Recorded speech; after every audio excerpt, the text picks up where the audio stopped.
ఇవాళ మా గార్డెన్లో కోసిన ఉల్లిపాయలతో ఉల్లిపాయల పులుసు పెడుతున్నాను. ఉల్లిపాయలు అన్నీ ములక్కాళ్ళు, అలాగనే ఇవి తీయదుంపలు, కాకరకాయ, అలాగే ఈ బెండకాయలు, టమాటాలు కూడా మా గార్డెన్లో వీటితో పులుసు పెడుతున్నాను. బెండకాయ ముక్కల్ని ఇలా తరిగాను, అలాగనే తీయదుంపల్ని కూడా ఇలా తరుక్కున్నాను. మనం ఎప్పుడైనా ముక్క ఒకేలా తరుక్కుంటే టేస్ట్ వేరేగా ఉంటుంది. మనం రకరకాలుగా అంటే ముక్కని ఒకటి ఇలాగా, ఒకటి పొడవుగా ఇలాగా అలా తరిగితేనండి, ఒకటి ఇలా చూస్తున్నారా ఇలాగా. ఏదైనా సరే మనం ఏ పులుసులోకైనా సరే ఇలా తరుక్కుంటే భలే టేస్టీగా ఉంటాయండి. అలాగనే ఇప్పుడు మా తోటలో నుంచి కోసిన ఉల్లిపాయలు ఉన్నాయి కదా, అవి చూస్తున్నారా, ఇవి చిన్న ఉల్లిపాయలు అన్నమాట. ఇవి నేను ఇలాగ అన్నీ కూడా తరుక్కుంటాను. ఓకేనా అండి? ఇలాగా ఉల్లిపాయల్ని నేను తరిగి చూపించాను మీకు. మళ్ళీ ఇంకొకసారి కొంచెం మరీ పెద్దవయ్యాయి అనుకోండి, ఇవి చిన్న ఉల్లిపాయలే, ఇలా వేసుకుంటే టేస్ట్ బాగుంటుంది. ఇవి నాటు ఉల్లిపాయలండి. ఈ నాటు ఉల్లిపాయలతో పులుసు అయితే అదృష్టం అన్నమాట, చాలా బాగుంటుంది. ఇలాగా వీటిని ఇలా కూడా పెద్దవైపోయి అనుకోండి, అలా చేసుకుంటాం. ఇకపోతే ఈ ఉల్లికాళ్ళు చూసారా, ఈ ఉల్లికాళ్ళు కూడా మనం వేస్ట్ చేయక్కర్లేదండి. ఇవి కూడా మనం పులుసులో వేసేసుకుంటే సూపర్గా ఉంటుంది, చాలా బాగుంటుందంట, సూపర్. ఇవి కూడా ఇలా తరిగేసుకుందాం. ఇప్పుడు బెల్లం పులుసుతో పాటు, ఉల్లిపాయల పులుసుతో పాటు గుత్తి దొండకాయ కూర చేసుకుందాం. గుత్తి దొండకాయ కూరకి ఇలాగా లేతకాయలు తీసుకోవాలండి. లేతకాయలు తీసుకుని ఇలాగా రెండు పక్కల ఇలా కట్ చేసుకోవాలి. చూస్తున్నారా, ఇలాగా అన్ని కాయలు మనం తరిగేసుకుందాం. ఇలాగా చూస్తున్నారు కదా, ఇంకొకసారి చూడండి. అంటే అందరికీ తెలిసిందే, కానీ ఒక్కసారి నేను వీడియో చేస్తాను కాబట్టి చెప్పాలి కాబట్టి చెప్తున్నాను. ఇలాగా అన్ని కాయల్ని మనం తరిగేసుకుందాం. తరిగేసుక మిగతా ప్రాసెస్ మీకు చూపిస్తాను. గుత్తి దొండకాయ కూరకి ముందుగా మనం మసాలా ఏం కాదండి, ఉల్లికారం ప్రిపేర్ చేసుకుందాం. జీలకర్ర, ధనియాలు, వెల్లుల్లిపాయలు, అలాగనే అల్లం ముక్క, ఉల్లిపాయలు.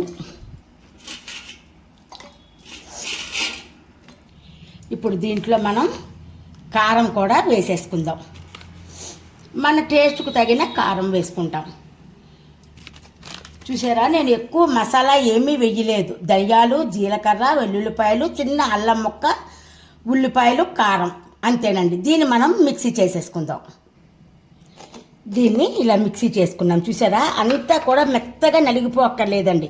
అక్కడక్కడ ఉల్లిపాయ అది కనబడుతూ ఉంటే మనకి బాగుంటుందన్నమాట. ఇలాగా మనం మిక్సీ చేసుకుని దీన్ని పక్కన పెట్టుకుందాం. ఇప్పుడు స్టవ్ వెలిగించి నేను ఫ్రై ప్యాన్ పెట్టుకున్నానండి. ఇప్పుడు దీంట్లో మనం ఏంటి వేసుకోవాలి అన్నది మీకు చూపిస్తాను. మా పాప బుక్ చేసిందండి, నిన్ననే వచ్చింది ఇది.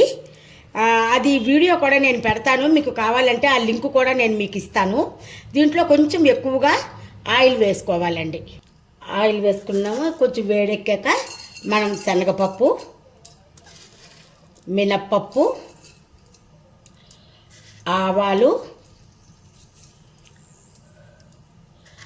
కొద్దిగా జీలకర్ర వేసుకుని దీన్ని ఫ్రై చేసుకుంటాం, వేపేసుకుంటాం అన్నమాట పోపు. ఇప్పుడు కరివేపాకు మా తోటలో నుంచి కోసి తెచ్చానండి. దీన్ని మనం దీంట్లో వేసేసుకుందాం. పోపు కూడా వేగిపోయింది చూడండి. ఇప్పుడు మనం ఈ ఉల్లికారాన్ని దీంట్లో వేసేసుకుందాం.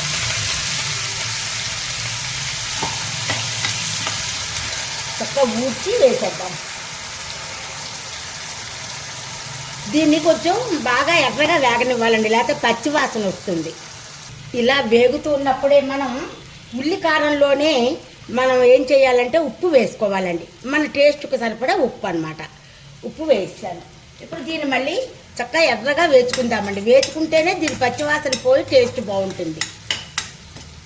చూస్తున్నారా, ఇలా ఆయిల్ బయటకు వచ్చాక మనం దొండకాయలు వేసుకోవాలి. ఇలాగా దొండకాయలు వేసేసుకుందాం. వీటిని మన కాయలు కూరక్కర్లేదండి, చక్కగా కాయల్లోకి ఇది వెళ్ళిపోతుంది, ఈ ముద్ద అందులోకి వెళ్ళిపోతుందండి, కొంచెం ఉడికేసరికి వెళ్ళిపోతుంది అన్నమాట. ఇప్పుడు దీంట్లో పసుపు వేసేసుకుందాం. మళ్ళీ ఒకసారి ఫ్రై చేసి కొద్దిగా నీళ్లు పోసి మూత పెడదామండి. అంటే పచ్చివాసన పోయే వరకు మనకి వేసాలన్నమాట. ఇంకొకసారి వేసేసాక కొంచెం నీళ్లు వేద్దాం. ఈ మిక్సీ కడిగేసిన నీళ్లు కూడా ఇందులో వేసేద్దాం. ఇప్పుడు ఇంకొంచెం నీళ్లు వేసుకుని మనం దీన్ని మూత పెట్టేసుకుందాం. ఇది ఉడుకుతూ ఉంటుంది. ఈ లోపల మనం పులుసు ఎలా పెట్టుకోవాలో చూపిస్తాను. ఇది సిమ్లో పెట్టుకోవాలండి, మన హైలో ఉంచుకుంటే మాడిపోతుంది. ఇప్పుడు మనం స్టవ్ వెలిగించి గిన్నె పెట్టుకుందామండి. పులుసు మనం ఏ గిన్నెతో చేయాలనుకుంటే అది పెట్టుకుంటాం అన్నమాట. పెట్టుకుని దీంట్లో కొద్దిగా ఆయిల్ దీంట్లో కూడా కొంచెం ఎక్కువ వేసుకోవాలండి. ఎందుకంటే ముక్కలన్నీ మనకి వేగాలి కదా, మరీ ఎక్కువ ఏం అక్కర్లేదు, రోజు కన్నా ఎక్కువగా. ఇప్పుడు మనం పోపు వేసుకుందాం. మెంతులు, ఆవాలు, జీలకర్ర, మినప్పప్పు, ఎండుమిరపకాయలు, అలాగనే వెల్లుల్లిపాయలు. వెల్లుల్లిపాయలు కాసేపు ఉన్నాక వేద్దాం. మిగతా పోపు ఇందులో వేసేసుకుందాం.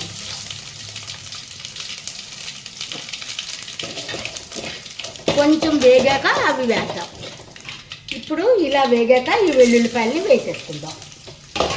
ఇవి కూడా ఒక్కసారి వేసుకుందాం. వేసుకున్న తర్వాత ఉల్లిపాయలు ఇందులో వేసుకోవాలి. మనం తరిగి పెట్టుకున్న ఉల్లిపాయలు వేసేసుకుందాం.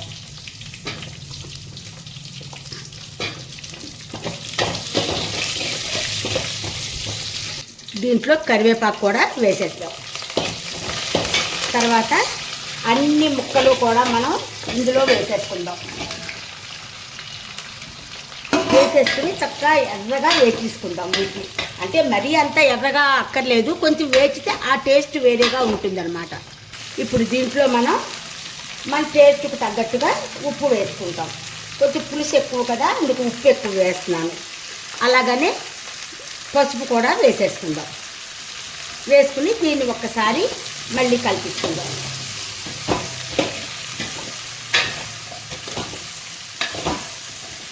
ఇలా కలిపి ఒక్కసారి దీన్ని మూత పెట్టుకుందాం.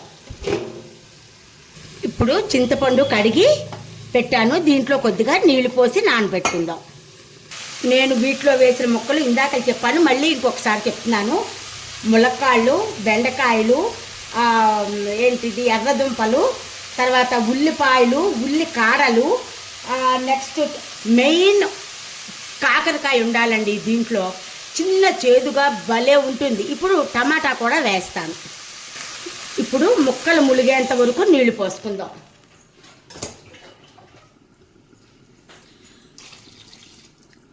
టమాటా కూడా వేస్తాను. ఇప్పుడు దీంట్లో మనం టమాటాలు కూడా వేసుకుని మూత పెట్టేసుకుందాం. ఇది ఉడికాక మిగతా ప్రాసెస్ చూద్దాం. ఇప్పుడు ఇది ఇలా ఉడికాక మనం నానబెట్టుకున్న చింతపండు పుల్ల తీసి దీంట్లో వేసేసుకుందాం. మన టేస్ట్కు తగ్గంత చింతపండు పులుపు వేసుకుంటాం అన్నమాట. ఇప్పుడు మళ్ళీ దీన్ని మూత పెట్టుకుని కాసేపు ఉడకనిద్దాం. ఇప్పుడు మనం టేస్ట్ని అడ్జస్ట్ చేసుకుంటూ మనకి ఎంత బెల్లం కావాలో అది మనం ఇందులో వేసేసుకుంటాం. మాకు ఈ బెల్లం సరిపోతుందండి, ఇంతకన్నా బెల్లం ఎక్కువైతే తీపి ఎక్కువైపోతుంది అన్నమాట. అందుకని ఇలాగ కాసేపు మళ్ళీ ఉడకనిద్దాం. ఇప్పుడు కూర ఉడికిందో లేదో చూద్దాం. చూస్తున్నారా ఎంత చక్కగా ఉడికిపోయిందో. ఇప్పుడు దీన్ని మనం కొంచెం హైలో పెట్టుకుందాం. హైలో పెట్టి దీన్ని కొంచెం నీరుంది కదా, ఇప్పుడు మనం ఏం చేద్దామంటే కొద్దిగా ఆయిల్ వేస్తాను.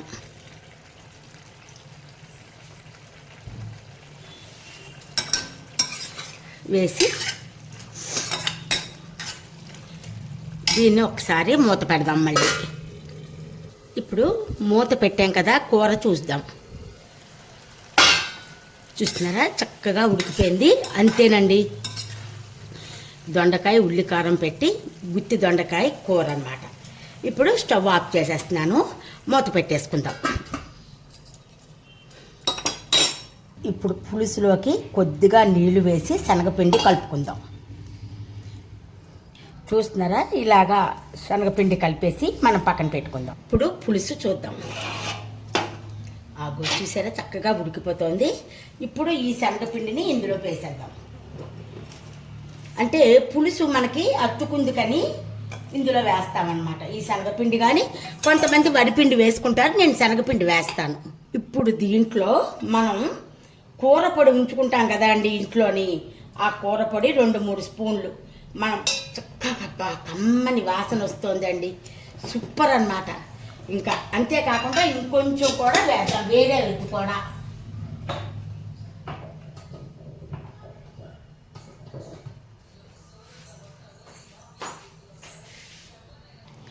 ఇప్పుడు ఆవాలు, మెంతులు, ఇంగువ మిక్సీ చేసి అట్టే పెట్టుకుంటాం కదా, ఆ పొడి 1 స్పూన్ వేస్తే సరిపోతుందండి. అబ్బబ్బబ్బా, ఎప్పుడు అన్నం తినాలా అనిపిస్తుంది. దీంట్లోకి నేను ముద్దపప్పు కూడా చేశానండి, కూరే కాకుండా. మళ్ళీ వీడియోలు ఎంత ఎక్కువైపోతుందని మీకు చూపించట్లేదు. ఆహా ఏమి రుచి అనరామై మరచి, ఒక వంకాయకే కాదండి, ఏ వెజిటబుల్ అయినా సరే మనం వేసి వండే తీరులో ఉంటుందండి. సూపర్ అన్నమాట. పులుసు చూస్తూ ఉంటే ఎప్పుడు అన్నం తినాలా అనిపిస్తుంది ఆ కమ్మని వాసనకి. ఇష్టమైన వాళ్ళు కొత్తిమీర కూడా వేసుకోవచ్చండి, చాలా బాగుంటుంది. ఈ పులుసు మీకు నచ్చినట్టుగైతే, కూర పులుసు మీకు నచ్చినట్టయితే లైక్ చేయండి, కామెంట్ చేయండి, బెల్ ఐకాన్ క్లిక్ చేయండి. మా కొత్త నోటిఫికేషన్స్ మీకు వస్తాయి. ఉంటానండి, మీ మీనాక్షి రాజశేఖర్. అందరూ బాగుండాలి, అందులో మనం ఉండాలి అన్నదే మన కాన్సెప్ట్. సర్వజనో సుఖనో భవంతు. అందరూ బాగుండాలి, అందులో మనం ఉండాలి అన్నది గరికపాటి వారి మాటలు గుర్తుకొస్తున్నాయా? కాదండి, ఇది కూడా కరెక్టే.